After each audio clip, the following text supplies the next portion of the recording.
CS question out channel पर स्वागत है। आज का क्लास ग्रेविटेशन मतलब गुरुत्वाकर्षण पर है।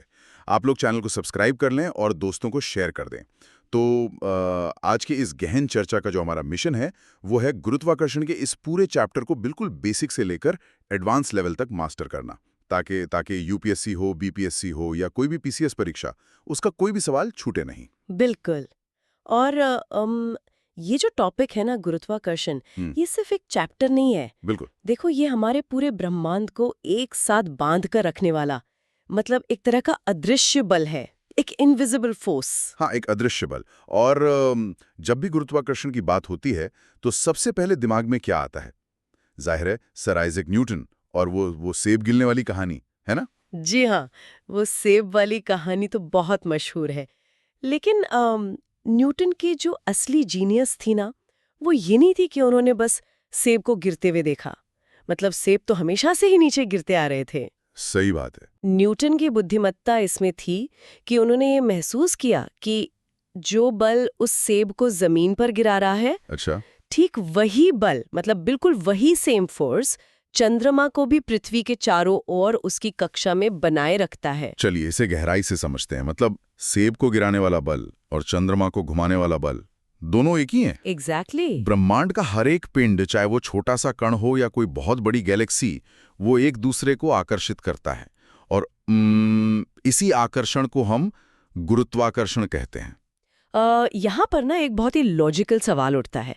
मतलब अगर पृथ्वी चंद्रमा को अपनी तरफ खींच रही है, जैसे उसने सेब को खींचा, तो फिर चंद्रमा सेब की तरह धड़ाम से पृथ्वी पर गिर क्यों नहीं जाता? वो गोल गोल क्यों घूमता रहता है? बहुत बढ़िया सवाल है। और इसका जवाब हमें मिलता है अभिकेंद्र बल में, जिसे अंग्रेजी में हम सेंट्रीपेटल फोर्स कहते हैं। Centripetal force, right. हाँ, तो अभिकेंद्र बल का मतलब है एक ऐसा बल जो हमेशा केंद्र की ओर यानी सेंटर की तरफ लगता है। जब कोई भी चीज गोल गोल घूमती है ना, तो उसे बाहर भागने से रोकने के लिए एक लगातार खिंचाव चाहिए होता है। इसको हम शायद उस बचपन वाले खेल से समझ सकते हैं, जब हम एक धागे में पत्थर बांधकर उसे सिर के ऊपर गोल गोल घुमाते हैं तो हमारी उंगलियों पर एक खिंचाव महसूस होता है ना? बिल्कुल। वो जो धागे का खिंचाव है, वही अभिकेंद्र बल है जो पत्थर को केंद्र की तरफ खींच रहा है। चंद्रमा के केस में पृथ्वी का गुरुत्वाकर्षण ही वो धागा है। अच्छा, तो अगर मैं वो धागा अचानक घुमाते घुमाते छोड़ दूं, या मतलब ये गुरुत्वाकर्षण वाला धागा अचानक टूट जाए, तो क्या होगा? तो वो पत्थर या फिर चंद्रमा वो गोल घूमना बंद कर देगा और वो बिल्कुल एक सीधी रेखा में, जिसे गणित में हम टैंजेंट या स्पर्श रेखा कहते हैं, उस सीधी रेखा में उड़ जाएगा। अरे वाह! मतलब गुरुत्वाकर्षण नहीं होगा तो चंद्रमा सीधे अनंत अंतरिक्ष में निकल जाएगा। एकदम सही। और इसी कंसेप्ट को गणितीय रूप देता है न्यूटन का सार्वत्रिक गुरुत्वाकर्षण नियम, यानी universal law of gravitation. Universal law. इसका एक फॉर्मूला भी है ना? F=g गुणा m और बटे में d का स्क्वायर, मतलब d स्क्वायर। जी बिल्कुल, F=g(m(m)d²। अब इसे रटने की बजाय थोड़ा सिंपल भाषा में तोड़ते हैं। ये नियम कहता है कि जो बल है वो दोनों वस्तुओं के द्रव्यमान यानी मास के गुणनफल के समानुपाती होता है। मतलब चीजें जितनी भारी होंगी बल उतना ज्यादा होगा। सही कहा। और दूसरा हिस्सा है दूरी का। ये बल दूरी के वर्ग के व्युत्क्रमानुपाती होता है। व्युत्क्रमानुपाती मतलब उल्टा असर। दूरी बढ़ेगी तो बल कम होगा। लेकिन यहाँ जो वर्ग यानी स्क्वायर है वो बहुत जरूरी है ना? हाँ, क्योंकि इसका मतलब है कि अगर आप दूरी को सिर्फ 2 गुना करेंगे तो बल आधा नहीं होगा, बल्कि सीधे 1/4 रह जाएगा। ओहो, मतलब दूरी का बहुत तगड़ा असर पड़ता है। और इस फॉर्मूले में जो बड़ा जी है वो क्या है? वो जी एक गुरुत्वीय स्थिरांक है, कांस्टेंट है। और यहाँ सबसे दिलचस्प बात ये है कि इस जी का मान है 6.673 गुणा 10 की पावर -11 न्यूटन मीटर स्क्वायर पर केजी स्क्वायर। 10 की पावर -11। बाप रे, ये तो बहुत ही छोटी वैल्यू है। बिल्कुल। इसी वजह से हम रोजमर्रा की जिंदगी में 2 छोटी चीजों के बीच का गुरुत्वाकर्षण महसूस नहीं करते। मतलब मैं अपने सामने रखे इस माइक को गुरुत्वाकर्षण से अपनी तरफ खींच रहा हूं, पर वो बल इतना कम है कि उसका कोई असर नहीं होता। एग्जैक्टली। और परीक्षा के लिए एक बहुत अहम फैक्ट ये है कि इस जी की वैल्यू को खोजा किसने था। ये खोजा था वैज्ञानिक हेनरी कैवेंडिश ने। हेनरी कैवेंडिश, इन्होंने कैसे खोजा? मतलब इतनी छोटी वैल्यू मापना तो बहुत मुश्किल रहा होगा। बहुत मुश्किल था। उन्होंने एक बहुत ही सेंसिटिव बैलेंस का इस्तेमाल किया था। छोटे छोटे सोने या सीसे के गोलों को एक पतले तार से लटकाकर उनके बीच का बेहद हल्का सा खिंचाव मापा था। क्या बात है। अच्छा, इसे सार्वत्रिक या यूनिवर्सल नियम क्यों कहते हैं? क्योंकि ये नियम सिर्फ पृथ्वी पर नहीं बल्कि पूरे ब्रह्मांड की हर छोटी बड़ी चीज पर लागू होता है। इसके 4 बहुत बड़े महत्व हैं। कौन कौन से? पहला, ये हमें पृथ्वी से बांधे रखता है। दूसरा, चंद्रमा की गति इसी वजह से है। तीसरा, सारे ग्रह सूर्य के चारों ओर इसी से घूमते हैं। और चौथा, समुद्र में आने वाला ज्वार भाटा यानी टाइड्स। अच्छा, तो समुद्र की लहरें जो ऊपर उठती हैं वो भी इसी बल की वजह से? बिल्कुल, सूर्य और चंद्रमा के गुरुत्वाकर्षण के कारण। तो अब अगर हम एक और कॉन्सेप्ट पर आएं, जो कि है मुक्त पतन या फ्री फॉल, जब चीजें ऊपर से नीचे गिरती हैं। हाँ, फ्री फॉल। जब कोई वस्तु केवल पृथ्वी के गुरुत्वाकर्षण के कारण नीचे गिरती है और उस पर हवा की कोई रुकावट ना हो तो उसे मुक्त पतन कहते हैं। और इसमें एक त्वरण होता है जिसे छोटा जी कहते हैं ना? 9.8 मीटर प्रति सेकंड स्क्वायर। बिल्कुल सही। और अगर हम इसे बड़ी तस्वीर से जोड़कर देखें तो गैलीलियो का एक बहुत मशहूर प्रयोग है। वो भारी पत्थर और हल्के पंख वाला प्रयोग। हाँ, अगर हम एक वैक्यूम में यानी जहां हवा बिल्कुल ना हो वहां एक भारी लोहे का पत्थर और एक हल्का सा पंख एक साथ गिराएं तो क्या होगा? आम जिंदगी में तो पत्थर पहले गिरता है। लेकिन वैक्यूम में दोनों बिल्कुल एक साथ एक ही स्पीड से नीचे गिरेंगे। Wait, really? दोनों एक साथ कैसे गिर सकते हैं?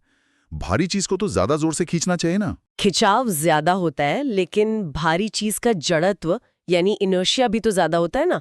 उसे अपनी जगह से हिलाने के लिए ज्यादा ताकत चाहिए, तो वो दोनों प्रभाव आपस में कैंसिल हो जाते हैं। ओह, तो मतलब जी की वैल्यू वस्तु के मास पर डिपेंड ही नहीं करती। एकदम सही पकड़े।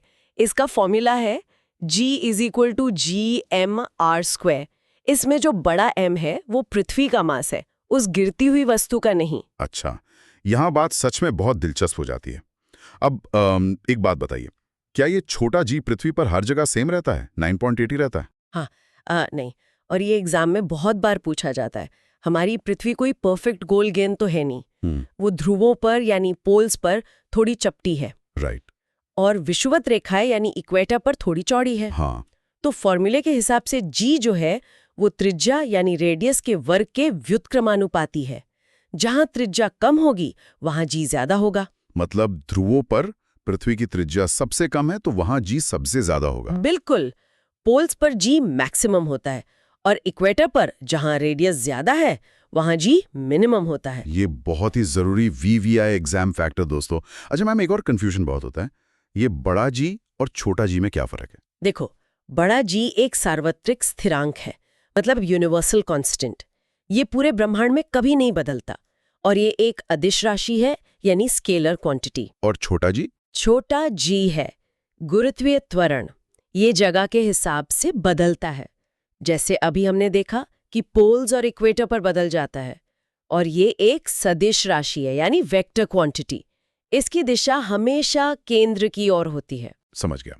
अब जब चीजें बदलने की बात हुई रही हैं तो मास और वेट यानी द्रव्यमान और भार के बीच का जो फर्क है वो भी डिस्कस कर लेते हैं। बिल्कुल। आम बोलचाल में हम दोनों को एक ही मान लेते हैं, पर साइंस में ये बहुत अलग है। द्रव्यमान या मास जड़त्व की माप है, मतलब वस्तु में कितना पदार्थ है, ये हर जगह स्थिर रहता है। इसकी यूनिट है किलोग्राम। और भार यानी वेट? भार दरअसल एक बल है, वो बल जिससे पृथ्वी किसी चीज को खींच रही है। इसका सूत्र है W=m×G। अब क्योंकि इसमें G आ गया तो भार जगह के साथ बदलेगा। इसकी यूनिट न्यूटन होती है। तो अगर हम एक स्पेस ट्रिप पर चलें, मान लीजिए हम चंद्रमा पर चले जाएं, तो मून पर G की वैल्यू पृथ्वी के मुकाबले काफी कम है। हाँ, मैंने पढ़ा है कि वो पृथ्वी का 1/6 हो जाता है। बिल्कुल। तो अगर पृथ्वी पर किसी वस्तु का भार 60 न्यूटन है तो चंद्रमा पे वो सिर्फ 10 न्यूटन का महसूस होगा। एक सेकंड, तो अगर हम चंद्रमा पर अपना 60 किलोग्राम का एक भारी बैग ले जाएं तो क्या वो बैग छोटा हो जाएगा, उसमें जगह कम हो जाएगी? नहीं, यही तो मेन पॉइंट है। उसका जो द्रव्यमान है, जो मास है ना, वो 60 किलोग्राम ही रहेगा। बैग उतना ही बड़ा रहेगा, पदार्थ उतना ही रहेगा। अच्छा। बस उस बैग को उठाना ऐसा लगेगा जैसे आप 10 किलोग्राम का कोई हल्का सा बैग उठा रहे हो। मतलब उसको उठाने में जो बल लगेगा वो कम हो जाएगा। अरे वाह, ये तो बहुत बढ़िया बात है। अब एक लॉजिकल सवाल मेरे दिमाग में आ रहा है। जी, पूछिए। देखिए, गुरुत्वाकर्षण हर चीज को नीचे खींचता है ना? बिल्कुल। तो फिर जब हम पानी में जहाज उतारते हैं, लाखों टन लोहे का जहाज, तो वो पानी में कैसे तैरता रहता है? उसे तो नीचे डूब जाना चाहिए। ये हमें ठोस सतहों से निकालकर तरल पदार्थों यानी फ्लूइड्स के व्यवहार की ओर ले जाता है। और इसे समझने के लिए हमें प्रणोद यानी थ्रस्ट और दाब यानी प्रेशर को समझना होगा। थ्रस्ट और प्रेशर। हाँ, थ्रस्ट वो बल है जो किसी सतह पर लंबवत यानी 90 डिग्री पर लगता है। और दाब का मतलब है कि वो बल कितने एरिया में फैल रहा है। सूत्र होता है दाब बराबर प्रणोद बटे क्षेत्रफल, मतलब P = FA। अच्छा, P = FA। तो इसका मतलब है कि अगर एरिया कम होगा तो प्रेशर बहुत ज्यादा होगा। बिल्कुल, इसीलिए तो कीलें हमेशा आगे से नुकीली होती हैं, ताकि उनका एरिया कम हो और थोड़ा सा बल लगाने पर भी बहुत ज्यादा प्रेशर पैदा हो जाए और कील दीवार में घुस जाए। और अगर एरिया बढ़ा दे तो प्रेशर कम हो जाएगा। सही कहा। यही कारण है कि भारी भरकम ऊंट रेत पर आसानी से चल लेता है, क्योंकि उसके पैर चौड़े होते हैं। या फिर सेना के जो टैंक होते हैं, हाँ, टैंकों में वो पहियों की जगह चौड़ी चौड़ी चेन लगी होती है ना? एग्जैक्टली। वो चौड़ी चेन एरिया बढ़ा देती है, जिससे प्रेशर कम हो जाता है और टैंक मिट्टी में धंसता नहीं है। क्या बात है। लेकिन ये तो जमीन की बात हुई। पानी में क्या होता है? जहाज पानी में क्यों नहीं धंसता? जब हम किसी चीज को किसी तरल में डुबोते हैं ना, तो वो तरल उस चीज पर ऊपर की तरफ एक बल लगाता है। गुरुत्वाकर्षण नीचे खींचता है और तरल उसे ऊपर धकेलता है। इसे उत्प्लावन बल या बोयंट फोर्स कहते हैं। अच्छा, बॉयंट फोर्स। और यहाँ एक घनत्व का नियम यानी डेंसिटी रूल काम करता है। कोई चीज तैरेगी या डूबेगी, ये उसकी डेंसिटी पर निर्भर करता है। मतलब अगर वस्तु का घनत्व पानी से कम है तो वो तैरेगी। हाँ, जैसे लकड़ी का कॉर्क पानी पर तैरता है। और अगर वस्तु का घनत्व पानी से ज्यादा है, जैसे लोहे की कील, तो वो डूब जाएगी। पर जहाज भी तो लोहे का होता है, वो तो बहुत भारी है। इससे एक बहुत महत्वपूर्ण सवाल उठता है कि फिर जहाज क्यों नहीं डूबते?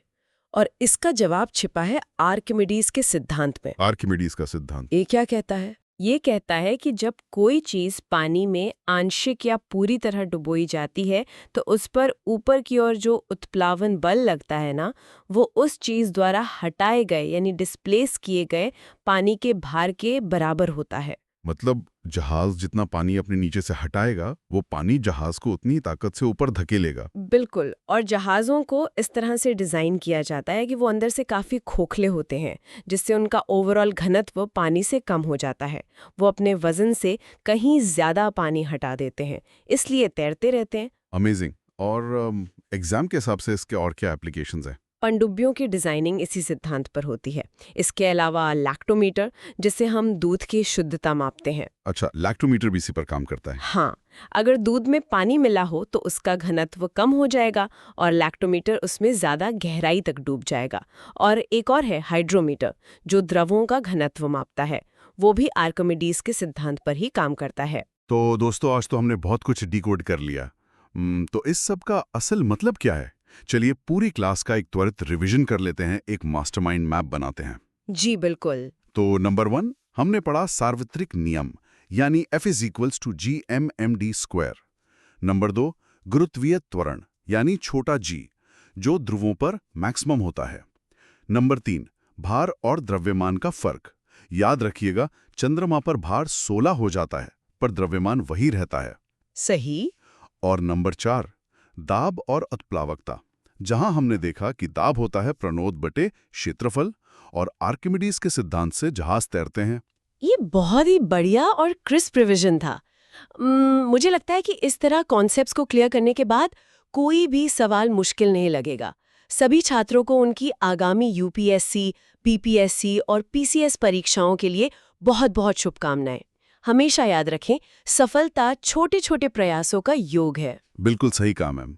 लेकिन क्लास खत्म करने से ठीक पहले क्या हमारे पास कोई ऐसा विचार है जिस पर हमारे श्रोता खुद से रिसर्च कर सके? हाँ, बिल्कुल। आज हमने बात की कि गुरुत्वाकर्षण पृथ्वी और चांद के बीच कैसे काम करता है। लेकिन जरा सोचिए, जब अंतरिक्ष की गहराइयों में बड़े-बड़े ब्लैक होल आपस में टकराते हैं, तो क्या होता है? क्या होता है? उनका गुरुत्वाकर्षण इतना प्रचंड होता है कि ये पूरे ब्रह्मांड में गुरुत्वीय तरंगों यानी ग्रेविटेशनल वेव्स के रूप में लहरें पैदा करता है। और ये लहरें सिर्फ स्पेस में नहीं होती, ये समय और स्थान मतलब स्पेस टाइम को ही मोड़ देती हैं। समय और स्थान का मुड़ जाना। ओहो, ये तो मतलब सच में दिमाग हिला देने वाली बात है। बिल्कुल। अपनी परीक्षाओं के बाद कभी फुर्सत मिले तो गुरुत्वीय तरंगों के बारे